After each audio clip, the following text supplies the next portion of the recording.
22ನೇ ತಾರೀಕು ಅಯೋಧ್ಯೆಯಲ್ಲಿ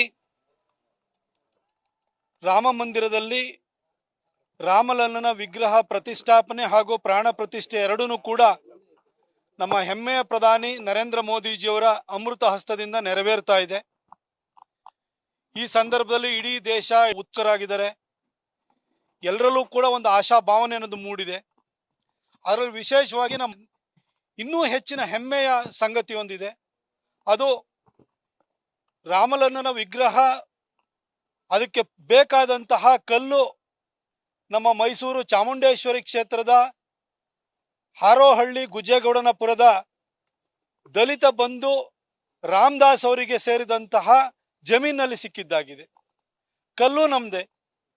ಆ ಶಿಲ್ಪಿ ಅದನ್ನ ರೂಪಿಸಿದಂತಹ ಅರುಣ್ ಯೋಗಿರಾಜ್ ಇದಾರಲ್ಲ, ಅವರು ಕೂಡ ನಮ್ಮವರೇ, ನಮ್ಮ ಮೈಸೂರಿನವರು, ನಮ್ಮ ಮೈಸೂರಿನ ಯುವಕ. ಅರುಣ್ ಯೋಗಿರಾಜ್ ಅವರ ಕೈಯಿಂದ ರಾಮಲಲ್ಲನ ವಿಗ್ರಹ ರೂಪ ತಳೆದಿದೆ. ಹಾಗಾಗಿ ನಮಗೆ ನಮ್ಮ ಖುಷಿ ಅನ್ನೋದು ಇನ್ನೂ ಹೆಚ್ಚಾಗಿದೆ, ಇಮ್ಮಡಿಯಾಗಿದೆ. ಇವತ್ತು ಯೋಗಿರಾಜ್ ಅವರ ಕುಟುಂಬದವರು, ಅವರ ತಾಯಿ, ಅವರ ಶ್ರೀಮತಿ, ಅವರ ಸಹೋದರರನ್ನ ನಾನು, ನಮ್ಮ ಜಿಲ್ಲಾಧ್ಯಕ್ಷರಾಗಿರುವಂತಹ ನಾಗೇಂದ್ರಣ್ಣ ಅವರು, ನಮ್ಮ ಕೃಷ್ಣರಾಜ ಕ್ಷೇತ್ರದ ಸನ್ಮಾನ್ಯ ಶಾಸಕರಾಗಿರುವಂತಹ ಶ್ರೀವತ್ಸಣ್ಣ ಅವರು, ನಾವೆಲ್ಲ ಬಂದು ಅವರಿಗೆ ಸನ್ಮಾನ ಮಾಡಿದ್ವಿ. ನಮ್ಗೆ ಭಾಳ ಖುಷಿಯಾಗಿದೆ. ಇವತ್ತು ಅರುಣ್ ಯೋಗಿರಾಜ್ ಅವರು ಅಯೋಧ್ಯೆಯಲ್ಲಿ ಇರೋದ್ರಿಂದ ಅಂತಹ ಮಗನನ್ನ ಹೆತ್ತಿರೋದಕ್ಕೋಸ್ಕರ ಅವ್ರ ತಾಯಿನ, ಅವರ ಮಡದಿ ಇರ್ಬೋದು, ಹಾಗೆ ಅವ್ರ ಜೊತೆ ಒಡ ಹುಟ್ಟಿರುವಂಥ ಅವರ ಸಹೋದರರಿಗೂ ಕೂಡ ನಾವು ನಮ್ಮ ಪಕ್ಷದ ವತಿಯಿಂದ ಮತ್ತು ಸಮಸ್ತ ಮೈಸೂರಿನ ಪರವಾಗಿ ನಾವು ಧನ್ಯವಾದ ಹೇಳಿದ್ವಿ. ಯಾಕಂದರೆ ಮೈಸೂರಿಗೆ ನಮಗೊಂದು ಹೆಮ್ಮೆ ಆಗಿದೆ, ನಮಗೊಂದು ಖುಷಿ ಕೊಡುವಂಥ ಸಂಗತಿ. ಶಾಶ್ವತವಾಗಿ ಮೈಸೂರು ಮತ್ತು ಅಯೋಧ್ಯೆ ನಡುವೆ ಒಂದು ಸಂಬಂಧ ಸೇತು ಅನ್ನೋದು ಅರುಣ್ ಯೋಗಿರಾಜ್ ಅವರ ಮುಖಾಂತರ ಹಾಗೂ ರಾಮದಾಸ್ ಅವರ, ನಮ್ಮ ದಲಿತ ಬಂಧುವಿನ ಹೊಲದಲ್ಲಿದ್ದಂಥ ಕಲ್ಲಿನ ಮುಖಾಂತರವಾಗ ಸ್ಥಾಪನೆಯಾಗಿದೆ. ಇದಕ್ಕೆ ನಾವೆಲ್ಲರೂ ಕೂಡ ಒಂದು ರೀತಿಯಲ್ಲಿ ಭಾಗ್ಯಶಾಲಿಗಳು ಅಂತ ಹೇಳಲಿಕ್ಕೆ ಬಯಸ್ತೇನೆ.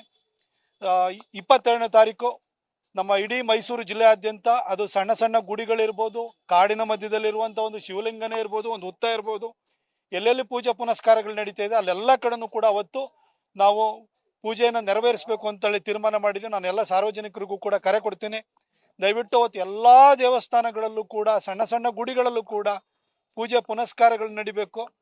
ಇದು ದೇಶಕ್ಕೆ ಒಂದು ಹೆಮ್ಮೆಯನ್ನ, ಅಭಿಮಾನವನ್ನ ತರುವಂತಹ ದಿನ ಜನವರಿ 22ನೇ ತಾರೀಕಾಗಿದೆ.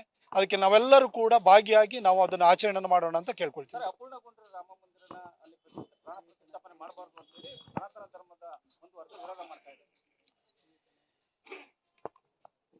ಈ ಅಪೂರ್ಣ ಅಂತ ಯಾರು ಹೇಳ್ತಾರೆ ಅವರಿಗೆ ಪರಿಪೂರ್ಣವಾದ ಜ್ಞಾನ ಇಲ್ಲದೆ ಇರೋದು ಸಮಸ್ಯೆ ಆಗಿದೆ. ಇವತ್ತು ದೇಶಾದ್ಯಂತ ಯಾವುದೇ ಭಾಗಕ್ಕೆ ಹೋಗಿ, ವಿಶೇಷವಾಗಿ ನಮ್ಮ ದಕ್ಷಿಣ ಭಾರತದಲ್ಲೇ ಭವ್ಯವಾದಂಥ ಮಂದಿರಗಳು ಹೆಚ್ಚಿರುವಂಥದ್ದು. ಅದನ್ನು ನಾವು ಯಾವುದೇ ಮಂದಿರ ತಗೊಳ್ಳಿ, ಮಂದಿರವನ್ನು ಇಂಥವ್ರು ಕಟ್ಟಿಸಿದ್ರು ಅನ್ನೋದಕ್ಕಿಂತ ಹೆಚ್ಚಾಗಿ ಅದು ಚೋಳರ ಕಾಲದಲ್ಲಿ, ಅದು ಹೊಯ್ಸಳ ಕಾಲದಲ್ಲಿ, ಪಾಂಡ್ಯರ ಕಾಲದಲ್ಲಿ, ಚೇರರ ಕಾಲದಲ್ಲಿ, ಅದೇ ಕದಂಬರ ಕಾಲದಲ್ಲಿ, ಈ ರೀತಿ, ಅಥವಾ ವಿಜಯನಗರ ಸಾಮ್ರಾಜ್ಯದ ಕಾಲದಲ್ಲಿ ಅಂತ ಹೇಳಿ, ಅಥವಾ ರಾಷ್ಟ್ರಕೂಟರ ಕಾಲದಲ್ಲಿ ಅಂತ ಹೇಳಿ ಒಂದೊಂದು ರಾಜ ಮನೆತನವನ್ನು ಹೇಳ್ತೀವಿ. ಒಂದು ದೇವಸ್ಥಾನ ಕಟ್ಟೋದಕ್ಕೆ 10,000-100,000 ವರ್ಷಗಳು ಬೇಕಾಗುತ್ತೆ. ಇವತ್ತು ಬೇಲೂರಿನಲ್ಲಿರುವಂಥ ದೇವಸ್ಥಾನವನ್ನ, ಚೆನ್ನಕೇಶ್ವರ ದೇವಸ್ಥಾನ ಅಂತ ಇಟ್ಕೊಳ್ಳಿ, ಆ ದೇವಸ್ಥಾನವನ್ನು ಸಂಪೂರ್ಣವಾಗಿ ಕಟ್ಟೋದಕ್ಕೆ 103 ವರ್ಷಗಳ ಕಾಲ ಬೇಕಾಗಿದೆ. ನಮ್ಮ ದೇವಸ್ಥಾನಗಳು ಮಸೀದಿ ಮತ್ತು ಚರ್ಚ್ ತರ ಅಲ್ಲ, ಯಾವುದು ಸಿಮೆಂಟಿನ ಕಟ್ಟಡವನ್ನು ನಾವು ಕಟ್ಟಲ್ಲ. ಅಲ್ಲಿ ವಿಗ್ರಹಗಳನ್ನು ಮಾಡ್ತೀವಿ, ಅಲ್ಲಿ ಪ್ರಾಣ ಪ್ರತಿಷ್ಠೆ ನಡೀತದೆ, ಹಾಗೆಯೇ ಅಲ್ಲಿ ವಾಸ್ತುಶಿಲ್ಪ ಇರುತ್ತೆ. ಹಾಗಾಗಿ 10 ವರ್ಷಗಳ ಕಾಲ ನಡೆಯುತ್ತೆ. ಇವತ್ತು ನಮ್ಮ ಚಾಮುಂಡಿ ಬೆಟ್ಟನೂ ಕೂಡ, ನಾವು ಚಾಮುಂಡಿ ಬೆಟ್ಟ ಅನ್ನೋದು ಹೊಯ್ಸಳರ ಕಾಲದಲ್ಲಿ ನಿರ್ಮಾಣ ಆಯಿತು, ವಿಜಯನಗರ ಕಾಲದಲ್ಲಿ ಅದರದ್ದು ಇನ್ನೂ ಅಭಿವೃದ್ಧಿ ಆಯಿತು. ಹಾಗೆ ನಮ್ಮ ಮೈಸೂರು ಮಹಾರಾಜರಲ್ಲಿ, ಅದರಲ್ಲೂ ಮುಮ್ಮಡಿ ಕೃಷ್ಣರಾಜ ಒಡೆಯರ್ ಇರುವಂಥ ಸಂದರ್ಭದಲ್ಲಿ ಗೋಪುರ ನಿರ್ಮಾಣ ಆಯಿತು ಅಂತ ಹೇಳ್ತೀವಿ. ಯಾರ್ದೋ ಕಾಲದಲ್ಲಿ, ಹೊಯ್ಸಳರ ಕಾಲದಲ್ಲಿ ಶುರುವಾಗಿ ನಮ್ಮ ಯದುವಂಶದ ಕಾಲದವರೆಗೂ ಕೂಡ ಒಂದು ದೇವಸ್ಥಾನದ ಅಭಿವೃದ್ಧಿ ನಡೆದಿರ್ತದೆ. ಹಾಗಾಗಿ ದೇವಸ್ಥಾನ ಯಾವ ರೀತಿ ನಿರ್ಮಾಣ ಆಗುತ್ತೆ ಅನ್ನೋದ್ರ ಬಗ್ಗೆ ಅರಿವಿರಬೇಕಾಗುತ್ತೆ. ಒಂದು ದೇವಸ್ಥಾನಕ್ಕೆ ಆತ್ಮ ಅಂತಂದ್ರೆ ಅದು ಗರ್ಭಗುಡಿಯಾಗಿರುತ್ತದೆ. ಗರ್ಭಗುಡಿಯ ನಿರ್ಮಾಣ ಮತ್ತು ಅಲ್ಲಿ ವಿಗ್ರಹ ಪ್ರತಿಷ್ಠಾಪನೆ ಮತ್ತು ಪ್ರಾಣ ಪ್ರತಿಷ್ಠೆ ಅನ್ನೋದು ಮುಖ್ಯವಾಗುತ್ತೆ. ಅದನ್ನೇ ನರೇಂದ್ರ ಮೋದಿಜಿಯವರು ಜನವರಿ 22ನೇ ತಾರೀಕು ಮಾಡ್ತಾ ಇರುವಂಥದ್ದು. ದಯವಿಟ್ಟು ಅದನ್ನು ಅರ್ಥ ಮಾಡ್ಕೊಳ್ಬೇಕು.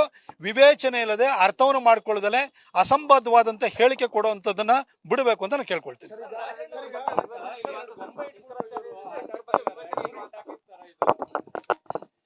ನೋಡಿ, ಈ ಶಂಕರಾಚಾರ್ಯರ ಮಠದಲ್ಲಿ ಯಾರ್ಯಾರು ಸ್ವಾಮಿಗಳಿದ್ದಾರೆ ಅವರಲ್ಲಿ ಅವ್ರ ಬಗ್ಗೆ, ಅವ್ರ ಹಿನ್ನೆಲೆ, ಅವರ ರಾಜಕೀಯ ನಿಲುವುಗಳು ನಮಗೆ ಗೊತ್ತಿದೆ.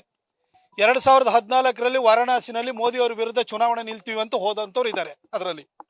ಅದೇ ರೀತಿ ಜಯೇಂದ್ರ ಸರಸ್ವತಿಯವರನ್ನ UPA ಸರ್ಕಾರ ಅವಾಗ ಒತ್ತಡವನ್ನು ಹೇರಿ ಅರೆಸ್ಟ್ ಮಾಡಿದಾಗ ಇವತ್ತು ಈ ಸ್ವಾಮಿಗಳನ್ನು ಕೂಡ ಮಾತಾಡಕ್ಕೆ ಹೋಗಿರಲಿಲ್ಲ. ಪೊಲೀಸ್ ಸ್ಟೇಷನಲ್ಲಿ ಅವ್ರನ್ನ ಸ್ಟೇಷನಲ್ಲಿ ಕೂರಿಸಿದಾಗ ಸ್ವಾಮಿಗಳಿಗೆ ಯಾರಿಗೂ ಕೂಡ ಧ್ವನಿನೇ ಇರಲಿಲ್ಲ. ಅವಾಗೆಲ್ಲ ಸುಮ್ಮನೆ ಕೂತ್ಕೊಂಡಿದ್ರು. ಇವತ್ತೇನೋ ಒಳ್ಳೆ ಕೆಲಸ ಮಾಡ್ತಿರ್ಬೇಕಾರೆ ಸುಮಾರು ಜನ ಕಾವಿ ಹಾಕೊಂಡಿರೋವಂಥವ್ರು ಇದ್ದಾರೆ, ಅವ್ರು ಮಾತಾಡ್ತಾರೆ. ಅವರಿಗೆಲ್ಲ ಮಾತಿಗೆಲ್ಲ ಬೆಲೆ ಕೊಡಬೇಕು ಅಂತಿಲ್ಲ. ಆದರೆ ಶಂಕರಾಚಾರ್ಯರು ಕೇರಳದ ಕಾಲಡಿಯಲ್ಲಿ ಹುಟ್ಟಿ ಬದ್ರಿನಾಥ ಇರ್ಬೋದು, ಕೇದಾರನಾಥ ಇರ್ಬೋದು, 4 ಧಾಮಗಳಿರ್ಬೋದು ಸ್ಥಾಪನೆ ಮಾಡಿದಂಥರು ಅಂತ ಒಂದು ದೊಡ್ಡ ಹಿನ್ನೆಲೆ ಇರುವಂತಹ, ಅದು ಆ ಮಠಕ್ಕಂಥದ್ದು ಅಂತ ಒಂದು ದೊಡ್ಡ ಹಿನ್ನೆಲೆ ಇದೆ. ಆ ಒಂದು ಪರಂಪರೆಗೆ ಸೇರಿದವರ ಬಾಯಲ್ಲಿ ಈ ಥರ ಅಪದ್ಧದ ಮಾತುಗಳು ಬರುತ್ತೆ ಅಂತ ನಾನೆಂತೂ ಭಾವಿಸಿರಲಿಲ್ಲ. ನಾನು ಅದಕ್ಕೆ ಜನನು ಕೂಡ ಹೆಚ್ಚಿನ ಒತ್ತನ್ನು ಕೊಡ್ತಾ ಇಲ್ಲ. ಅವ್ರ ಹಿಂದಿನ ರಾಜಕೀಯ ನಿಲುವುಗಳನ್ನು ನೋಡ್ಬಿಟ್ಟು ಸೋಷಿಯಲ್ ಮೀಡಿಯಾದಲ್ಲೇ ಅವ್ರನ್ನ ಎಕ್ಸ್ಪೋಸ್ ಮಾಡುವಂಥ ಕೆಲಸ ನಡೀತಾ ಇದೆ.